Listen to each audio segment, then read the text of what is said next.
You have the workers of evil all around you doing seances and praying curses against you and your families because you will not obey and return to the Most High Yah's laws, statutes, and commandments. They're doing this against you.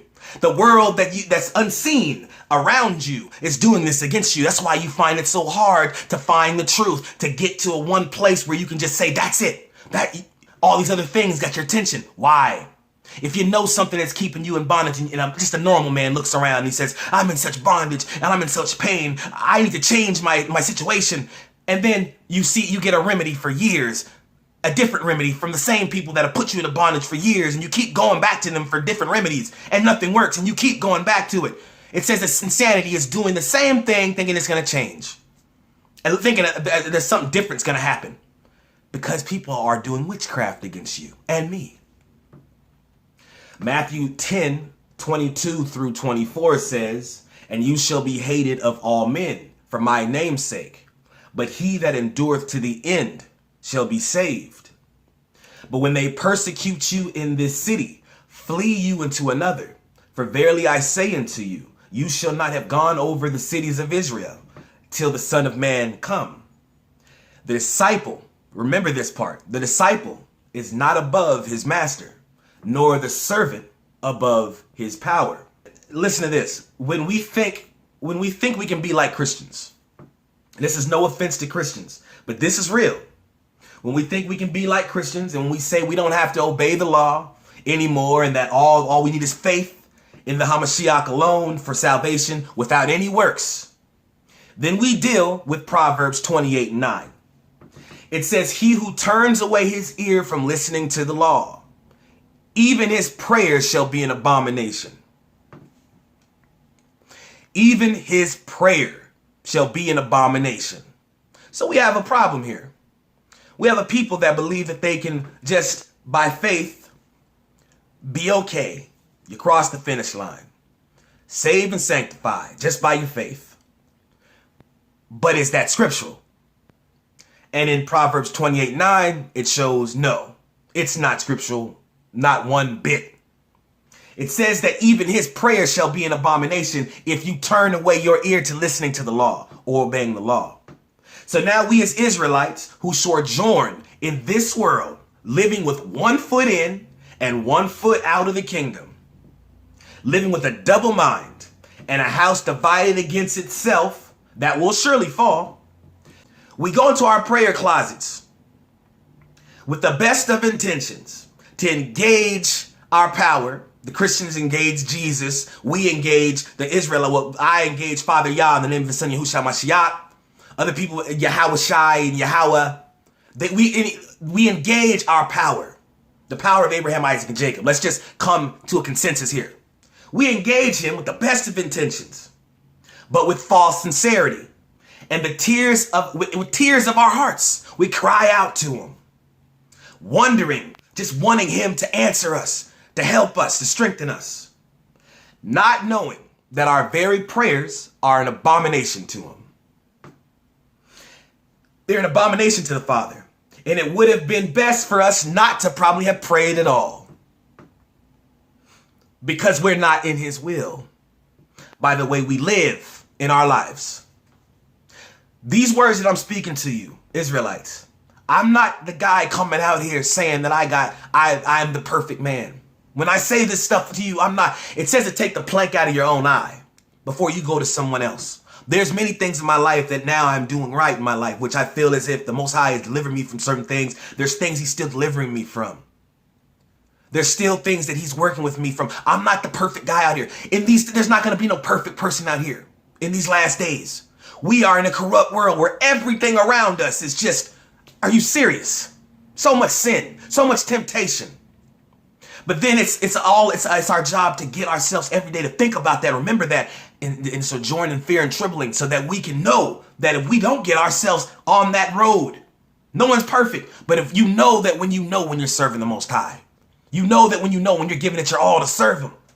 If we don't go to get to that place, none of us will make it. Nobody's going to make it except for the remnant. The remnant will do what it takes they just will make it. I pray I'm one of those. I pray you're one of those. But there's a prerequisite to being one of those. And it's to deny your flesh on a day-to-day basis, to serve him in spirit and truth, to love him above everything in this world and serve him in spirit and truth. That is the way. There is nothing else we can do. Nothing. There's no other remedy you need, no agenda that you need. There's nothing anyone out there can tell you that's going to be beyond what this remedy is. The simplest things are the hardest things to understand. And it's for a reason, because they're so simple. We have been made to believe that things have to be complex in order for them to be understood, them to have weight, or them to have credence, relevance. That's the furthest thing from the truth, because didn't it say that the simple shall confound the wise? Why? Because the message is so simple. Obey the commandments. Depart from sin. Submit yourself to the Father Yah. Depart from sin and the devil shall flee. Now sojourn in fear and trembling every day, because you know that you are serving a power that hates sin. He does not stand for sin. Hosea 4:6 says, my people are destroyed for the lack of knowledge, because you have rejected knowledge. I will also reject you, that you shall be no priest to me, seeing that you have forgotten the law of your power. I will also forget your children. Haven't the children of Judah been forgotten? The children of Abraham, Isaac, and Jacob. This generation, we're not forgotten. I'm not saying that we're all forgotten. What I'm saying is, look at the generations of our people.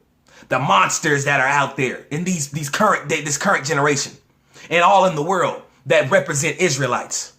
We are some wicked people with low morals that live any kind of way, do any kind of thing.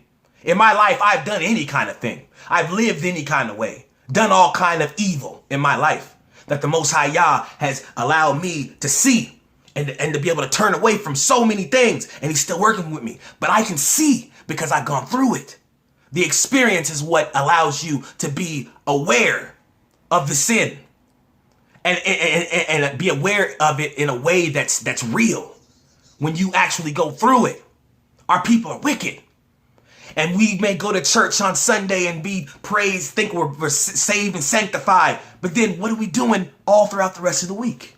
Living like the world, doing even worse things in the world, creating new evils to do that the world doesn't even know of. Wicked people. And the reason why we can't come together as a people and find our strength in the Most High Yah and overcome this stuff, this captivity that we're in, is because of the sin, the weight of it, just the sheer disgusting weight and just the nastiness of it. And we're supposed to be the holy people, the priest, but we can't assume, or we can't get to that place, rise to that plateau, because we are saturated in sin. That's why he's telling us to get away from the sin, depart from the sin, and all these other things. Keep your eyes on the kingdom. Seek you first the kingdom of Yah and his righteousness, and all things shall be added unto you. The simple things. Can't get to that because we want everything else. We're looking for answers in every other direction. But it's telling us the sin, my people, the sin, get away from it. Come out of my people. We know that we don't want to depart from sin. That's what we know. We don't want to depart from sin because we become accustomed to it. We love it. We love it. Be honest with yourself. We feel we cannot do without it. But, here's the big but. Does it make the word of Yah null and void as to the consequences we'll face for doing it? Of course not. 1 John 1-9. Know you not that the unrighteousness shall not inherit the kingdom of Yah, but be not deceived. Neither fornicators, nor idolaters, nor adulterers, nor effeminate, nor abusers of themselves with mankind, nor thieves, nor covetous, nor drunkards, nor revilers, nor extortioners shall inherit the kingdom of Yah. So what are we tripping about? None of this is going to make it. It doesn't matter who you are. Israelite, Gentile. It don't matter. If you got those spirits, if you don't repent of that and turn away from that and make that your number one thing you do in your life is to turn away from those things, do you really feel safe that he's going to allow you into his kingdom? Or is he going to spew you out? Or are you going to do just so much, hold on to some, leave some, hold on to some, get some away, and feel okay with that? Knowing that at any moment you close your eyes and that could be the end of your life. And then all of a sudden you got to face him. Or if you so make it when he comes back, you have to be judged by him. And you know in your heart, because we have this spirit. The law told us what sin was. It gave us a picture and described what sin was. So we know when we're doing wrong. You actually want to hold on to something. And even if you fall sometimes, that's what I'm talking about. You fall sometime and in your heart and your mind, you're like, I gotta get away from this. He sees the sincerity of our hearts. But then if you're one of those people that, oh yeah, I'm just gonna do this, hold on to this because this is comfortable and he understands. He does not understand. I'm the Israelite here to tell you, no, he doesn't. You are playing Russian roulette with your soul. The enemy has come to steal, kill, and destroy. Steal your soul, kill your body, and destroy your soul. That's what he wants. That's all.